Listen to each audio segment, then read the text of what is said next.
Estelle Monroe had always found silence unsettling. For 6 years, since her husband Walter's death, it had woven itself into her daily life in her modest two-story home outside Minneapolis. Each morning, she sat by the kitchen window, cradling a mug of black coffee, her hands, still steady despite their age, bearing the faint calluses of 32 years as a nurse. Outside, the roses Walter planted before his cancer diagnosis bloomed vibrantly, their soft pink petals glowing in the dawn. "Someday," he'd said with a weary smile, "you'll sip your coffee here, and these roses will remind you I'm still around." She'd laughed then, but now the memory brought a bittersweet ache. Her routine was simple: grocery runs on Tuesdays, book club on Thursdays, and long Sunday calls with her daughter, Claire. Clare Monroe, 29, was a freelance graphic designer with her father's wit and her mother's quiet strength. Married to Nathan Reeves for 3 years, she balanced deadlines and client calls but never missed her weekly check-in with Estelle. Those calls were Estelle's lifeline. One Wednesday morning, the phone rang unexpectedly. Claire's voice trembled. "Mom, can I come over now?"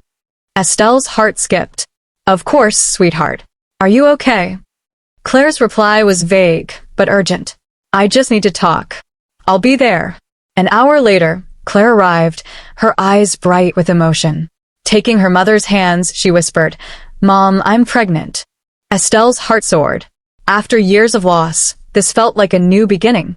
"Are you serious?" she gasped, pulling Claire into a tight embrace. 6 weeks, Claire said, tears spilling. "I found out 2 days ago." Estelle held her daughter, feeling past and future converge. The last time she'd cried tears of joy was at Claire's wedding. Now, the prospect of a grandchild filled her with hope.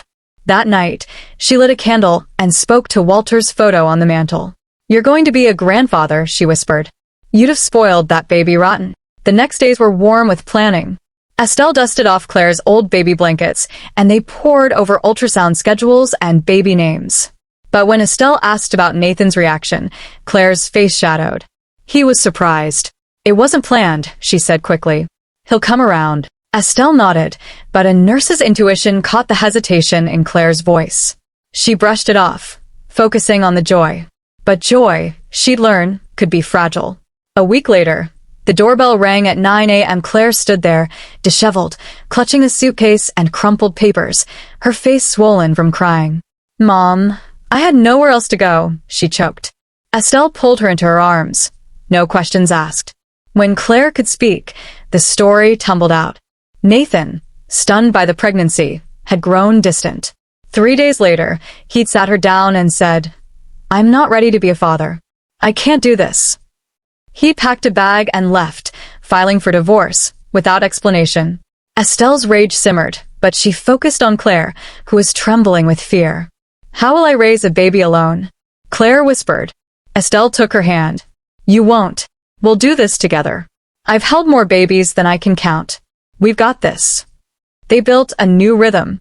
Estelle drove Claire to prenatal appointments, read parenting books, and transformed Claire's old room into a nursery with cream walls and a hand-painted mobile. Some nights, they cried. Others, they laughed over late-night pickle runs. "We don't need anyone else," Estelle would say. "We've got all the love we need."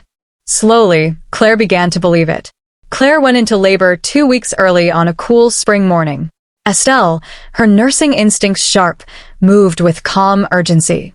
They reached the hospital at sunrise, and by afternoon, Mason Lewis Monroe was born, a healthy boy. Holding him, Estelle wept for Walter, for Claire, for this tiny miracle. His fingers curled around her thumb, and her world expanded again. The first days were blissful. Claire, though exhausted, glowed with motherhood. Estelle helped gently, giving space when needed. But when they brought Mason home, something shifted.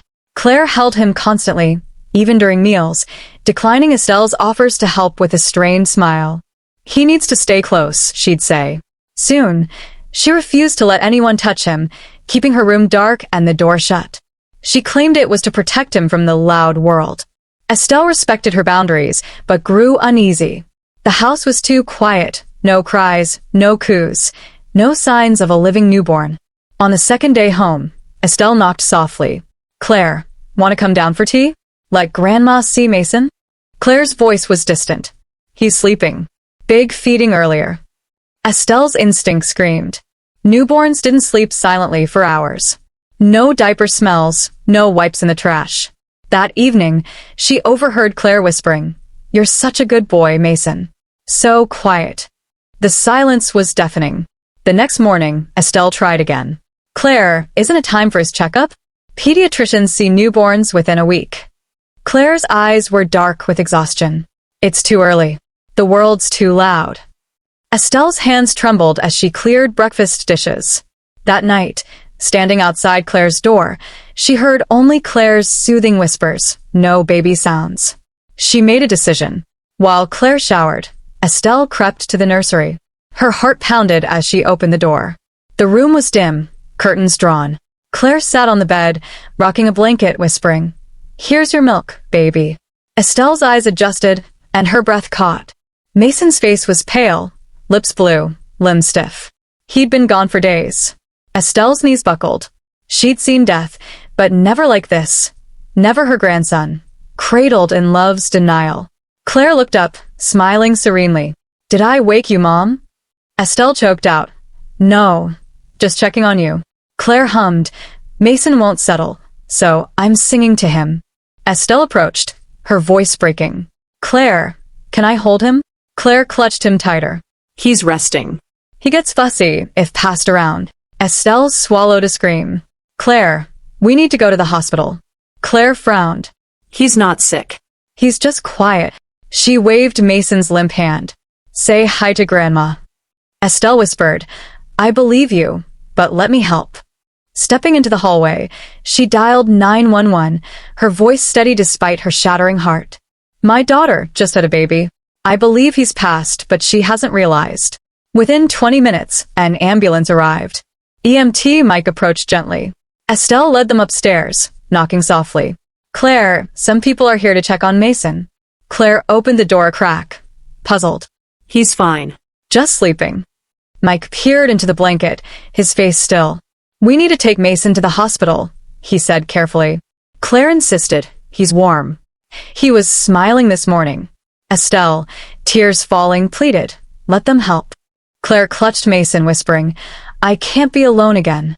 Estelle took her hand. "You're not alone. Not ever." Claire was admitted to St. Joseph's psychiatric wing that night. Sedated, she slept, murmuring Mason's name.